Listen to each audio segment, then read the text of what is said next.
Assalamualaikum warahmatullahi wabarakatuh. Halo semuanya, kembali lagi sama aku Hauras Nama Faza dari Prodi Psikologi Universitas Ari Ginanjar.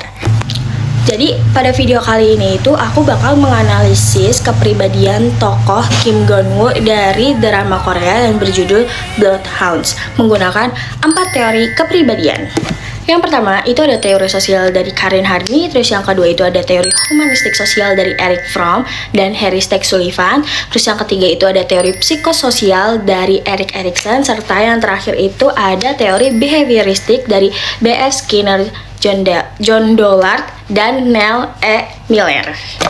Alasan aku memilih Kim Gun-woo karena karakter ini itu memiliki perkembangan kepribadian yang menarik dan dipengaruhi oleh pengalaman hidup juga lingkungan hidup yang keras. Nah, Kim Gun-woo itu merupakan mantan atlet tinju yang hidupnya itu sederhana bersama ibunya.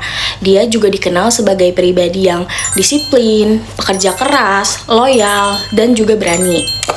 Kehidupan Kim Gun-woo itu berubah di saat ibunya menjadi korban dari beberapa lintah darat, sehingga ngebuat Kim Gun-woo itu harus menghadapi banyak konflik dan kekerasan di hidupnya. Sedangkan dalam hubungan sosialnya itu, Kim Gun-woo memiliki rasa empati yang cukup tinggi, terus juga selalu berusaha untuk membantu orang lain. Tapi di sisi lain mungkin karena lingkungannya yang keras itu ya, jadinya itu dia terbiasa buat menyelesaikan masalah tuh dengan fisik gitu loh, dengan berantem.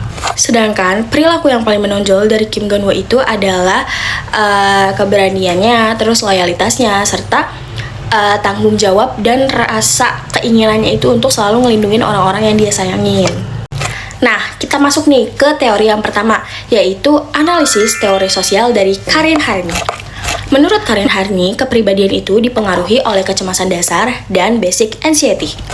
Kalau pada Kim Gun-woo ini, basic anxiety-nya itu muncul karena tekanan ekonomi, terus juga karena ancaman-ancaman dari beberapa lintah daratnya itu. Jadi, mau nggak mau, kondisi ini tuh ngebuat Kim Gun-woo tuh harus lebih kuat gitu untuk ngelindungin dirinya maupun orang-orang yang dia sayangin. Nah, Karen Hardy juga menjelaskan 3 tipe gerak. Yang pertama itu ada moving toward people. Hal ini itu terlihat pada sifat Gun-woo yang mudah membantu dan peduli gitu sama teman-temannya, bahkan sama ibunya juga.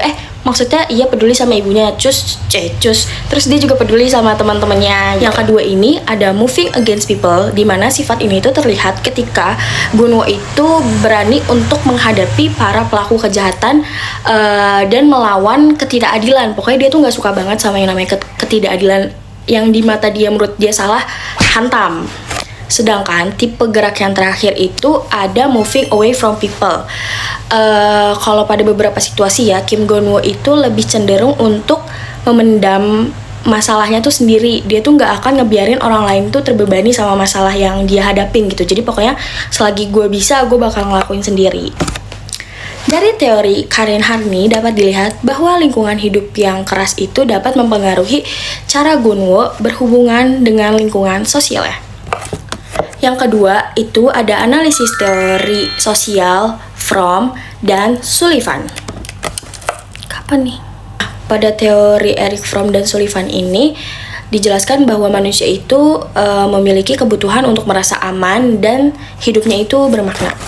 Kalau dari karakter Gun-woo, kebutuhan tersebut itu dapat dilihat dari cara dia ingin membantu orang lain, juga ngelindungin orang-orang yang dia sayangin. Sedangkan dari orientasi karakter Fromm ini, Gun-woo tuh paling cocok kalau misalnya dia tuh productive orientation, karena dia tuh menggunakan kemampuan dan kekuatannya itu untuk hal-hal yang positif, untuk tujuan yang positif. Sementara itu, menurut Sullivan, kepribadian itu berkembang melalui hubungan interpersonal. Nah, kalau dalam karakter Gun-woo ini bisa dilihat kalau misalnya hubungan dia tuh erat banget ya sama teman-temannya. Terus dia juga dapat membangun hubungan itu berdasarkan rasa percaya dan juga loyalitas. Namun, Gun-woo ini juga memiliki kecemasan interpersonal, terutama rasa takut kehilangan akan orang terdekatnya gitu. Jadi dia tuh punya ketakutan yang besar banget kalau misalnya dia kehilangan orang-orang yang dia sayangin. Dinamisme yang paling kelihatan dari Gun-woo ini adalah sikap protektifnya itu dan kebiasaannya untuk melindungi atau membantu orang yang dia sayangin. nggak juga yang dia sayangin sih, orang lain siapapun itu. Mungkin aku juga bisa. Nah, yang ketiga itu ada analisis teori psikososial dari Erik Erikson. Menurut Erik Erikson, perkembangan kepribadian itu terjadi melalui beberapa tahap psikososial. Tahap pertama yang terlihat pada Gunwo adalah identity versus role confusion, di mana pada tahap ini Gunwo tuh berhasil membentuk identitas dirinya sebagai sosok pelindung dan petarung untuk melawan ketidakadilan.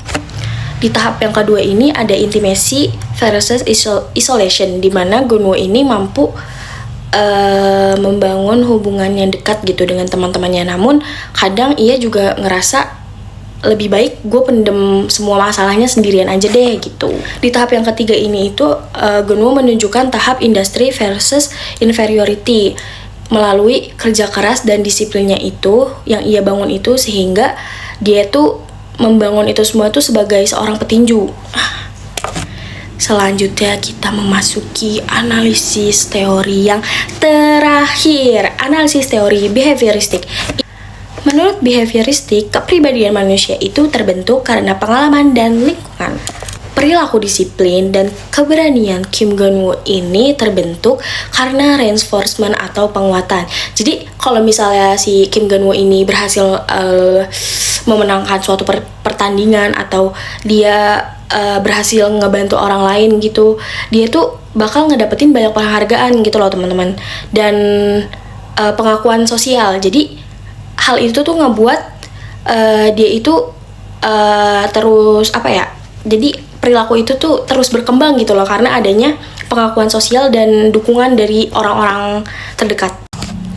Tapi ada tapinya nih, pengalaman buruk kayak ancaman atau kekerasan itu menjadi punishment yang ngebuat Kim Gunwo ini tuh jadi semakin membenci ketidakadilan. Sedih banget gak sih? Kayak lu tuh harus bertarung demi melawan ketidakadilan. Di mana letak keadilan itu?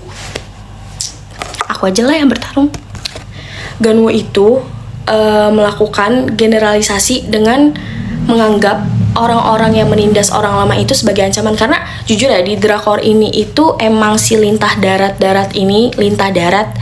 itu tuh dia emang nargetinnya tuh orang-orang yang gampang dibohongin, kayak ini orang bisa nih dibohongin, gue ke dia aja nih gitu.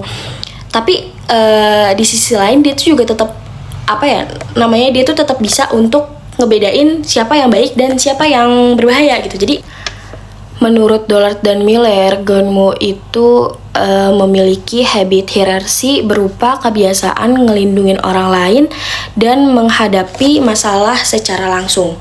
Pokoknya kalau gue bisa eksekusi, gue eksekusi sekarang juga. Jadi dari 4 teori tersebut dapat aku simpulkan bahwa kepribadian Kim Gunwo itu terbentuk dari pengalaman hidup, terus hubungan sosial, lingkungan, dan proses belajarnya dia itu. Dari teori Karin Harney itu menjelaskan kecemasan dasar dalam diri Kim Gunwo. Terus kalau dari Fromm dan Sullivan itu dia menjelaskan pentingnya hubungan sosial dan makna hidup. Sedangkan dari teori Erikson itu dia menjelaskan perkembangan identitas dan hubungan interpersonalnya. Yang terakhir itu dari teori behavioristik. Dia itu ngejelasin gimana lingkungan itu membentuk perilaku Gunwo melalui reinforcement dan punishment. Jadi menurut aku teori yang paling cocok untuk menjelaskan karakter si Kim Gunwo, si petinju hebat handal, luar biasa ini itu teori behavioristik ya, karena teori behavioristik dan sosial Karin Harney, karena pengalaman hidup yang dia alami itu dan lingkungan yang dia hadapin itu sangat mempengaruhi perilaku serta cara berpikirnya. Ubur-ubur ikan lele, sekian presentasi dari aku Mungkin segitu aja yang dapat aku sampaikan mengenai 4 teori kepribadian dari tokoh Kim Gunwo di drakor Bloodhounds ini. Kurang lebihnya mohon dimaafkan. Wassalamualaikum warahmatullahi wabarakatuh. Jangan lupa nonton Bloodhounds karena itu seru banget.